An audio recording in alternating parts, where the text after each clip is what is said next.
Can you hear me okay at the back? Okay, good evening, and thank you very much for the invitation. It's a bit of a hot room, this, no good for a fat lad like me, but I'm going to do my best to explain over the next 8 minutes or so why I believe you should vote for me number one in this very exciting contest to find a new deputy leader of our party. The first thing I wanted to say is that these have been, by any measure, years of great change in Scotland. I have seen more happen in the last few years in terms of changing political ideas than I've seen in the previous 3 decades that I've been involved in politics in this country. We've seen fresh ideas emerge, we've seen old allegiances die. And for me, the most exciting development that has happened has been the coming together, to an extent not seen perhaps for a century, of Scotland's 2 radical traditions. On the one hand, the campaign for autonomy, the campaign for independence, for self-government, and on the other hand, the campaign for social and economic justice that was fought by socialists for the last 200 years. In many parts of the last century, those 2 traditions were opponents of each other, but they have come together now to a greater extent than I have ever seen. And the reason for that, I believe, was the 2012 to 2014 independence referendum campaign. Because what happened then was that people who said, should Scotland be an independent country, found themselves coming back with all sorts of other questions. People would say, well, yeah, maybe, but what sort of country would it be? Who would run this? Who would run that? Who would gain? Who would lose? And invariably they found themselves coming up with answers that said, we want a Scotland which is much fairer, more equal, more tolerant, more inclusive, more outward-looking than the Scotland which we live in today. And likewise, at the same time, many people, particularly in communities like this, who had put their faith for almost 100 years in the Labour Party and who were brought up in that tradition to be told by their Labour leaders that independence and constitutional change was a distraction from class politics and the things that should concern them, began to realise that actually the opposite was the case. That independence and the struggle for control of our own country could be the midwife to their ambition. It could bring to fruition the type of social and economic justice which they had campaigned for all their lives. And so they too fell into the Yes movement, and we had this exciting, vibrant, energetic campaign which brought Scotland's radicals together to an extent never before seen. Now, we didn't win that campaign on the 18th of September, but its legacy is enormous. We saw just 1 year after that, less than a year after that referendum, we saw electoral change, the like of which we've never seen before, with people like myself and Angela Crowley and the 54 others getting elected into the Westminster Parliament for the first time.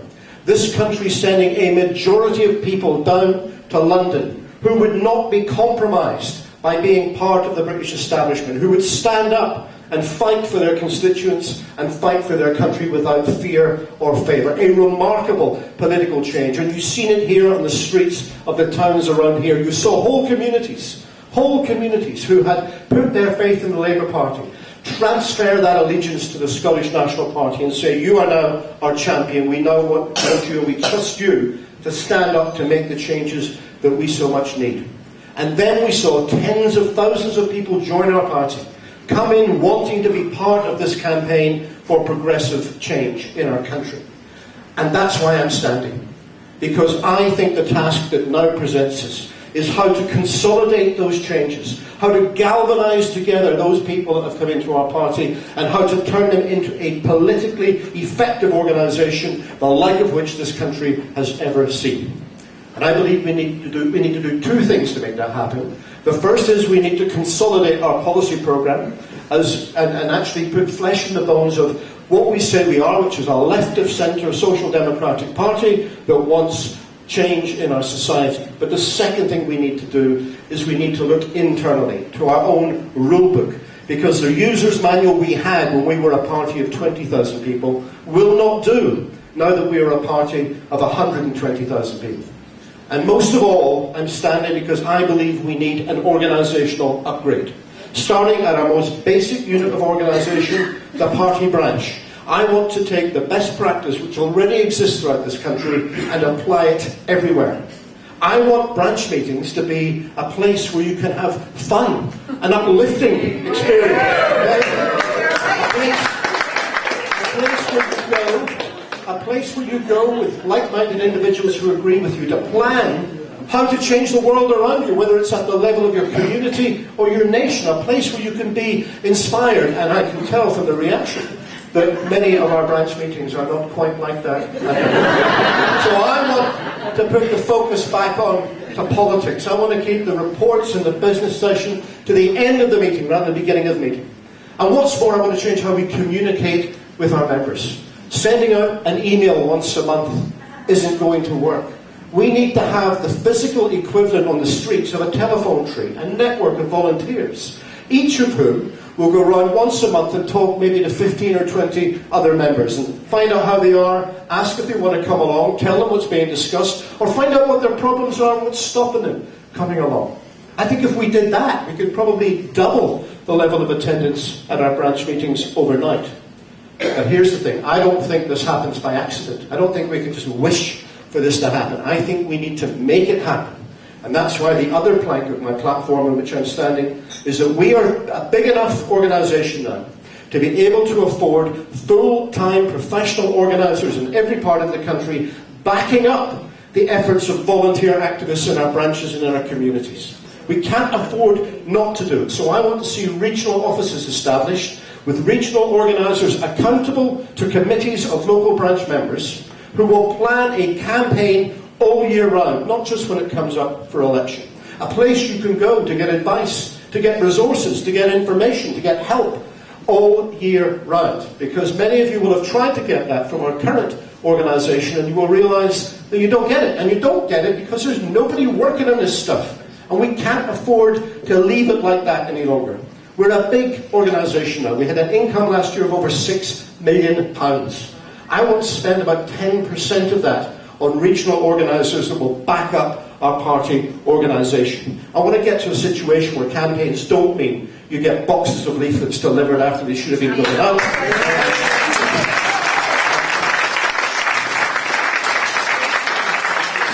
And other boxes of foam fingers which leave people slightly embarrassed. So, we can do better than that as an organisation. I also believe that we should change the way we make policy in this party. This is not an argument about one policy or another, about left or right, but it's an argument about how we involve people in making policy. And the idea that 200 branches pass 200 resolutions and send them to the conference only to have a committee rule 90% of them off the agenda just doesn't work. So I would policy making as a continual year-round process that involves our members at every level. I want to establish within the party a national policy commission comprised of branch delegates who will not make policy but they will oversee the process by which people get the information, get the options, have the discussion at branch, regional and national level. So that when we do agree our policies at our conference, they aren't just one paragraph here and there and things that disconnect. It's a joined-up policy. It's thought through. And where there are genuine differences of opinion, as there may be, those are presented as proper options where we can have a proper debate and make a decision. And I believe that will not just lead to better policies. I believe that if you involve more people in making those policies, then you start from a much higher base in terms of campaigning for their implementation, because you have involved everyone with you. Now, I don't want to look for divisions in this party which don't exist. So you won't hear me talking about the differences between urban members and rural members, or between new members and old members. But there is this simple truth. This is not the same Scottish National Party as it was just a few short years ago. We need to grasp that opportunity. We need to take this window of opportunity and use it to develop our organisation so that all of these people are involved, because it is our mass membership that gives us our strength. And if we don't involve them now, then there will come a point when the opposition to what we believe in get themselves organised, because they've made it easy for us up to now. And we may find ourselves not always in the ascendancy, not always increasing votes or supporters. We may find ourselves beginning to slip. And if we don't build our organisation now, then we will not be capable of sustaining that in the longer term. So that is the challenge ahead of us.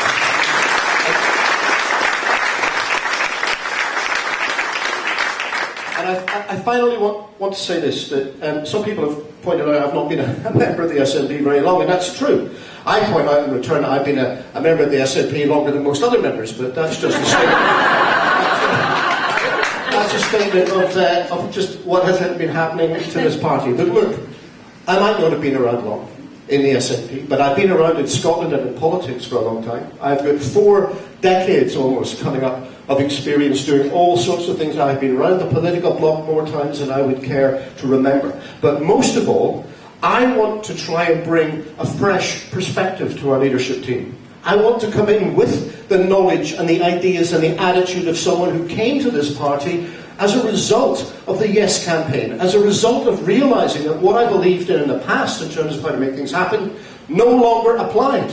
And I don't claim to represent anyone who doesn't vote for me, but I say this, I think I am typical of many thousands of people in areas like this who have made that journey to our party. And I want to make sure that their voice is represented at the highest level. We already have a phenomenal leadership team in the SNP.